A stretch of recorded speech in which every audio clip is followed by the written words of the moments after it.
You know I know why you clicked on this video. You seen that thumbnail, did you? You seen the title of the video, you put two and two together and you thought to yourself, my curiosity is piqued. Let me see what this guy with the beard talking about. Maybe he talking about something that can help me out. Maybe, just maybe, he talking about something that can change my life. Look, if I was you and I was on the outside looking in, I probably would have did the same thing too. I'm just saying, right? So first of all, if you're here, I appreciate that. Secondly, if you're new, welcome to the channel. I'm May Max Potential Fitness and Life. And as I always say, if you put in the hard work, along with having a plan, maybe, just maybe, you can reach your full potential. With that being said, let's get to why you're watching the video in the first place. So I must ask this on the front end, okay? Because it's gonna make sense, so bear with me. When it comes to you as a human being, have you ever made a decision that was counterintuitive or counterproductive towards yourself? I'm pretty sure if you live long enough, the answer is yes. Like, we've been there where we know by making this decision here, it probably is going to result in something that's more unfavorable towards you. But instead of doing a decision over here that will be the best, it may not be as easy, right? It may be a lot harder, but instead of making a decision here and sacrificing or doing what you need to do, you still make this decision here. And then when you get the results you don't want to get, you probably already knew what was going to happen in the first place. You complain. You create this narrative in your head. You become the victim, things of that nature. We've all been there. I was the product of that. I was the guy who, not only I was a trainer, but I put myself in a headspace where I was like, you know what? It's not important that I find time for myself to train, which we all know when it comes to a trainer or anybody in general, the most important investment you can invest in is yourself, is your body, like your mind, of course, but your body. You understand? And I stopped doing that. I just stopped. I'm training everybody else. I'm motivating everybody else. I'm inspiring everybody else. But I just stopped doing it for me, you know, which led to me becoming 240 pounds. I'm lean 190, nice, right? I get up to 240 pounds. I'm like, well, how did this happen? It kind of happened by you not working out at all, right? Like you should, or very little.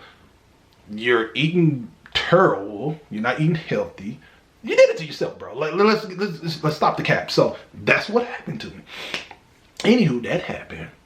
That led me to not being as energetic. I got more irritable, not saying that people that are bigger are irritable, or more irritable compared to people that's smaller, but I became more irritable. I used to have this nagging feeling in my torso when I gained all that weight. It was almost like I was super full or I had too much in it all the time. It was bad, dude. Kids want to go run and have fun. I don't want to do it. It was bad. And again, I made that decision, and I always tell my kids this. When you make choices in life, your choices come with two things, benefits or consequences. I was suffering the consequences of my actions, okay? And so when I did decide to go on my weight loss journey, I call it health journey, because when it comes to weight loss, I'm not thinking of it as just losing weight, spot reduction. I'm not just looking at it like that, y'all. I'm looking at it as everything. You go on your health journey, you're focusing on your resistance, upper and lower extremities. You're focusing on what you put in your body. You're eating relatively healthy. Not saying you can't eat some of the things you like to eat, but you're eating relatively healthy. You're putting yourself in a space where blood flow, especially as you get older, you want blood flow to go through your body relatively easy. You know what I'm saying? And particularly in them lower extremities. If you know what I'm saying, as you know why you clicked on this video. We're going to get to it. So that was huge for me. And man, make sure you're working on your pelvic floor muscles as well. Google it. Look on YouTube. Do something. So I started my health journey. And in my personal opinion, I would suggest you to have a why, right? Like, most people are not going to be able to just will a health journey long term. So when I mean why, have a reason why you're going down this health journey and make it long term, like decades or even lifetime. So my why was, the reason why I want to go down this health journey is because when I become 80, right, if I'm blessed to live a bit that long, I want to be able to move around at the highest quality level as an 80-year-old. I want to be able to move around at the highest quality level for my grandkids, my great-grandkids, my kids in general, right? And so that was important to me. And I understood that the only way to get to that point is I have to be investing in myself now, you know, from the time I was in my teens, my 20s, my 30s, and etc. So that was important to me. So that's what I did. And once I went down the health journey, lost the weight, got myself where I needed to in terms of resistance, all of those things, the quality of life shot up exponentially. That's when, you know, the energy came back. I wasn't irritable, or very little irritable. I mean, human beings get irritable here and there, you know. Playing with the kids at a high level. They want to go out, they want to run, they want to do relays. We actually did that with the kids. We did a relay at the park against the kids, and then we kind of mixed it up. It was fun. So anywho, I'm doing stuff like that, you know, consistently, which led to this, the bedroom activity. When I gained the weight, okay, the blood flow wasn't there as much as it should have been. It wasn't as firm. First time in my life I dealt with premature ejaculation, you know what I mean? And for those that don't know, when it comes to ejaculation and orgasm are two different things. The orgasm is the actual feeling. The ejaculation is, you know, the producing of the semen. I didn't even know premature ejaculation was just you. Whenever you consistently do something, you're shooting out, I guess, or ejaculating less than a minute or so, like that. I didn't know that. I thought it was more of, it was a delay between the orgasm and the shooting out of the semen. That's what I thought it was, and that's how you end up with a child, because, you know, you're shooting and, you know, and then you get the orgasm out there, and then you think you pull out and you pull out on time. But anywho, I'm trying not to be too TMI here, but point being, that was an issue when I allowed myself to gain all of that weight. Like I told y'all at the beginning, you start destroying blood, you start damaging blood vessels, you start lowering the testosterone, and like I said, that became an issue. So when I did start focusing on my health journey, I'm training now, focusing on the pelvic floor muscles, I'm focusing on eating relatively healthy, I'm eating foods that's going to contribute to blood flow, you know, oatmeal, spinach, kale, nuts, eggs, things of that nature, salmon, especially eggs.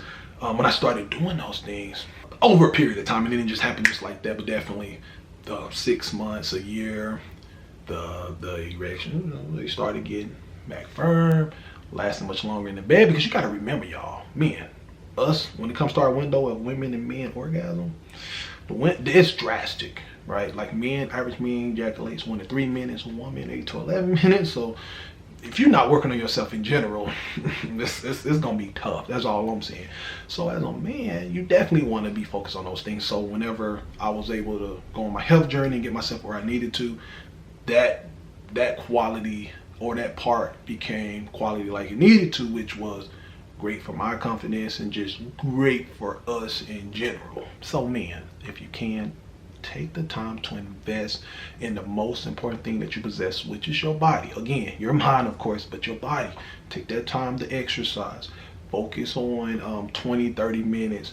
There's so much information on YouTube that you can look up. I'm going to be making a lot of videos in terms of different exercises, and then eventually I'm going to be pairing them up. But right now, there's so much stuff you can go find on YouTube. So definitely working on your resistance training, pelvic floor muscles, eating relatively healthy, doing the things that you can control. Now, if you're doing everything like you're supposed to, you're living a relatively healthy lifestyle, and you're still dealing with these issues, maybe you're underweight, because underweight can contribute to erectile dysfunction as well. So not just overweight, being overweight for your size and your body type can contribute to erectile dysfunction, but being underweight too. So definitely make sure you go and consult someone that can help you out with that matter, or do the body weight measurements and stuff of that nature. But point being, if you're doing everything you're supposed to and you're not still able to produce like you want to, keeping firm erections for a long time, libido is not high enough, if you're dealing with all that, go to your urologist. That's what they do for a living. You know, they're experts in those things, helping you out with your body and stuff, or getting you the information you need to get you on the path where you need to be. One more thing, it's more on the superficial side.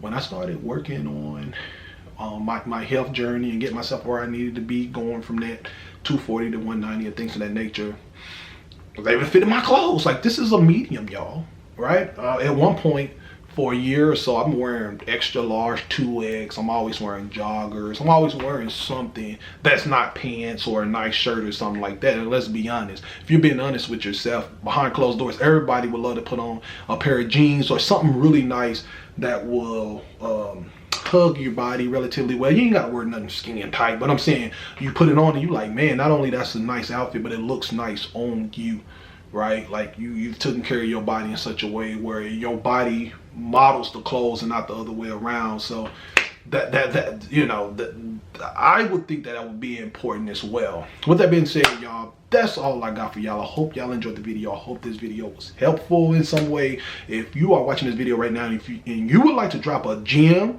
in there for me and for anybody else, please go for it. And if I haven't said this yet, if you're still here, hit that like button. Also, subscribe to the channel, hit that notification bell to join Max Potential Fitness and Life. And as I always say, if you put in the hard work, your potential can be achieved. I'm A Max, salute, and I'm signing off.